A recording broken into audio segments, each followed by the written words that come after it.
అందరికీ నమస్కారం అండి. ఛానల్లోకి తిరిగి స్వాగతం. జూలై మాసంలో 5వ తేదీన మేషరాశి జాతకులు.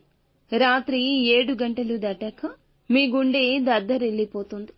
జరిగే వాస్తవాన్ని గ్రహించండి. జాగ్రత్తగా ఉండండి. ఏం జరగబోతుందో వీడియోలో చూసి తెలుసుకుందాము. వీడియో నచ్చితే తప్పకుండా ఒక చిన్న లైక్ అయితే చేయండి. మీ లైక్ మాకు ఎంతో సపోర్టింగ్ గా ఉంటుంది.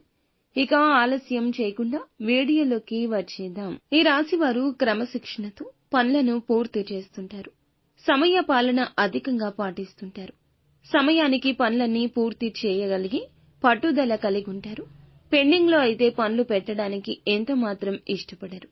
ఏ పని చేసినా అంకిత భావం ఉంటుంది. ఈ రాశి వారు చేసే పనుల వల్ల విజయాలు అయితే సాధించడం ఆలస్యమైనా ఖచ్చితంగా సాధిస్తారు. పనులు ఎక్కువగా చేయడానికి కారణం మంచి అనుభవజ్ఞం. పనులు ఎక్కువగా ముందు చూపుతో చేస్తారు. అనుభవంతో చేస్తారు. మంచి గ్రిప్ ఉంటుంది. ఏ పనికి ఎవరు సూటబుల్ అవుతారో నిర్ణయించగలిగే శక్తి సామర్థ్యాలు కూడా ఈ రాశి వారికి ఎక్కువ. దైవ భక్తి ఎక్కువ.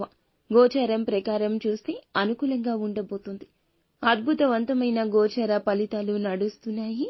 ఇకపోతే ఈ రాశి వారికి ఈ రోజున మాత్రము అనుకున్న పనులు అనుకున్నట్లుగా రాత్రి 7 గంటలు దాటాక నెరవేరబోతున్నాయి. అనుకున్న ఫలితాలైతే ఖచ్చితంగా వస్తాయి. అనుకూలమైన వాతావరణం కలుగుతుంది. పెండింగ్ లో ఉన్న పనులు అన్నింటినీ కూడా మనసులో గట్టిగా అనుకుంటే ఖచ్చితంగా నెరవేరుతాయి. అలాని మీరైతే గనక ప్రతి పనిని కూడా మనసు పెట్టే చేస్తారు. కొన్ని పనులు అడ్డగించేవారు కూడా మీ చుట్టూరానే ఉన్నారు. ఈ రాశి వారికి అదృష్టం కలిసి వస్తుంది. శుభదాయకమైన జీవితం కూడా ఉంటుంది.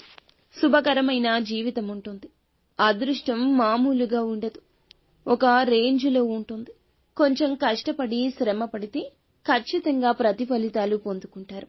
ఇక మిగిలిన అంశాలు చూస్తే గనక ఈ రోజున జీవిత భాగస్వామి వలన మీకు జరగబోయేది ఇదే. మేలుకర ఫలితాలు దక్కబోతున్నాయి.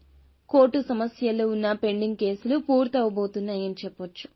విద్యార్థులు ఎవరైతే ఉన్నారో చక్కటి ఫలితాలు పొందుకుంటారు. వాతావరణం అనుకూలంగా చక్కగా నడుస్తుంది. చుట్టూ ఉండేటటువంటి వాతావరణం అలాగే పరిస్థితులు కూడా అనుకూలంగా ఉంటాయి.